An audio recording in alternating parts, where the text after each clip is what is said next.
Hello guys, मैं आई के आसाद में आप लोगों के लिए लेके आया हूँ बहुत प्यारी सी, बहुत छोटी सी, बहुत मज़ेदार सी कहानी। और please don't skip this video, please subscribe our channel.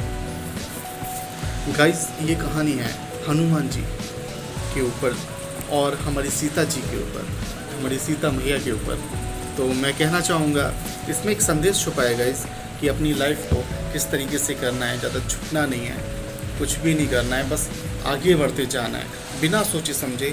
जो आपका टारगेट है, जो आपका गोल है, जो आपका मिशन है, उसको पूरा करना है। बस मैं आप लोगों को इस वीडियो के माध्यम से बस यही सिखाना चाहता हूँ। सबसे पहले हनुमान जी जैसा निरंकारी आपको कहीं नहीं मिलेगा।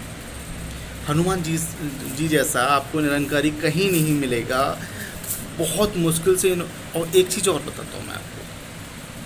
नंबर फर्स्ट तो ये हो गया कि हनुमान जी जैसा आपको निरंकारी कहीं नहीं मिलेगा।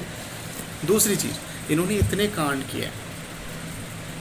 एक इंसान मुझसे बोला कि कांड इतने किए। मैंने कहा अरे हनुमान जी ने भी तो कांड किए हैं, सुंदर कांड, लंका कांड, इतने सारे कांड उन्होंने किए हैं। तो मुझे यहाँ कांड बोलने में क्या परेशानी हो रही है? मैं चाहता तो यहाँ पर कुछ और बदल के बोल सकता था, लेकिन जो हुआ है, एक्चुअल में जो हुआ है, वो मैं सिर्फ आपको समझाना चाहता हूँ।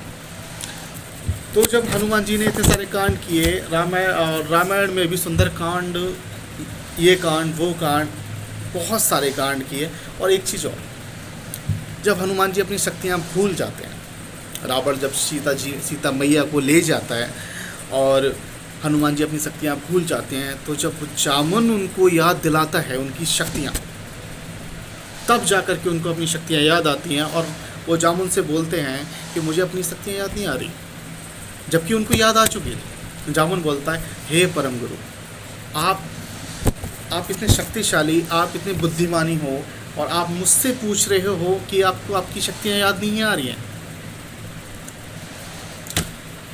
जब जामुन ने कहा कि आपको एक काम करना है, आपको सीता मैया को खोजने जाना है, आपकी शक्तियाँ आपको याद आ गई हैं, तब हनुमान जी कहते हैं ठीक है, मैं सीता मैया जी को खोजने जाता हूँ। और जब वो एक ऊंचे पर्वत के पार जब वो पहुँचते हैं, तो एक समुद्र पड़ता है। उस समुद्र में उनको सूर्षा मिलती है। सूर्षा उनसे कहती है कि अगर आपने ये समुद्र पार किया, तो मैं आपको खा जाऊंगी। हनुमान जी कहते हैं फिर देर कैसी है यार, टेंशन ही नहीं है किसी बात की, टाइम खोटी मत कर, जल्दी से बस ये बता खाना कैसे है। तो शूरसा बोलती है उनसे कि अगर आप आगे बढ़े तो मैं एक योजन की हो जाऊंगी। उसका जो चेहरा है वो बहुत बड़ा हो जाएगा। एक योजन का मतलब होता है 8 मील। जब शूरसा 1 मील की होती है, तो हनुमान जी 2 मील के हो जाते हैं, दो योजन के हो जाते हैं। और जब शूरसा 4 योजन की होती है, तो हनुमान जी 8 योजन के हो जाते हैं। और जब शूरसा 16 योजन की होती है, तो हनुमान जी 32 योजन के हो जाते हैं। शूरसा को लगता है कि ये तो नामुमकिन है, मैं जितना बढ़ रही हूँ उतना ही ये बढ़ रहा है, तो इससे अच्छा ये है कि पीछे हट जाना ही अच्छा है।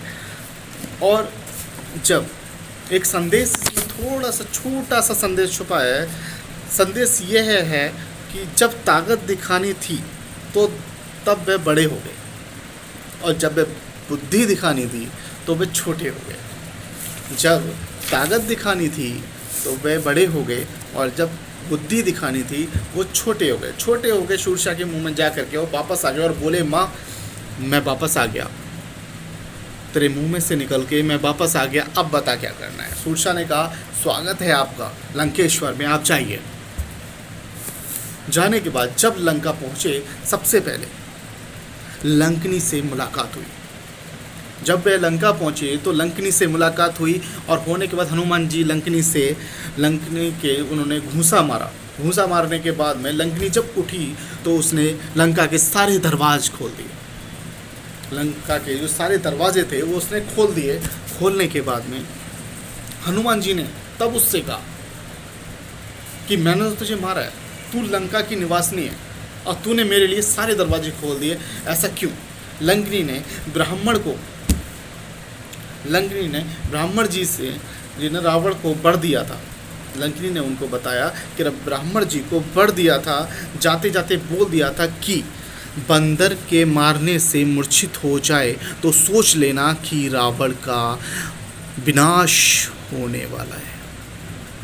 लंकिनी ने कहा कि अगर बंदर के मारने से तू मूर्छित हो जाए तो रावण का विनाश होना शुरू हो गया है। तो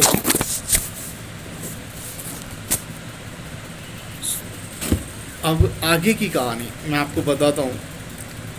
बहुत इंटरेस्टिंग कहानी है, बहुत खतरनाक कहानी है, बहुत कॉम्प्लिकेटेड है। हमें लगता है कि आज की कहानियाँ बहुत कॉम्प्लिकेटेड हैं, लेकिन ये बहुत कॉम्प्लिकेटेड है। तब सोया लेकिन रावण का विनाश शुरू हो गया। रामदूत मैं मत जानकी, हनुमान जी कहते हैं रामदूत मैं मत जानकी, सत्य सप्ता करुण गाने की। मैं राम का दूत हूँ, मैं राम का दूत हूँ, उनकी शपथ लेके कहता हूँ, मैं राम का दूत हूँ, उनकी शपथ लेके कहता हूँ कि मैं सीता मैया को लेने के लिए आया हूँ। तब सीता जी का एक दोहा है, जो रघुबीर सत्य पाई करते ना विलन रघुराई, कि अगर मैं राम की होती तो वो पहले से इतनी देर नहीं लगाते। जब वो रावण के पास पहुँचे, रावण के पास पहुँचने के बाद में रावण ने बहुत कुछ सोचा समझा।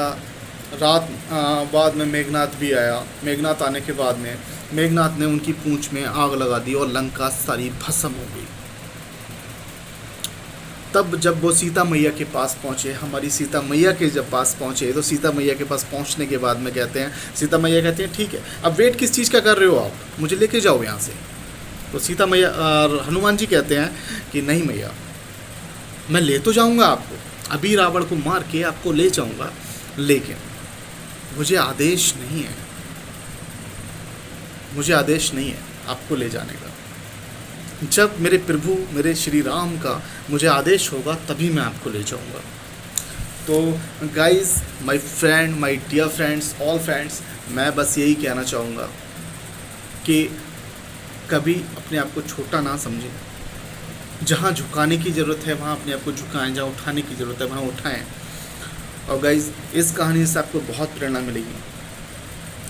और जो दोस्त मेरे मार्केटिंग के हैं, अगर इस कहानी को ध्यान से सुनेंगे तो शायद उनको मार्केटिंग में भी बहुत हेल्प मिलेगी। मैं एक ही आज़ाद बस यही कोशिश करता हूँ कि आप लोगों तक बहुत अच्छा संदेशा पहुँचाता रहूँ। और प्लीज़ गाइस, इस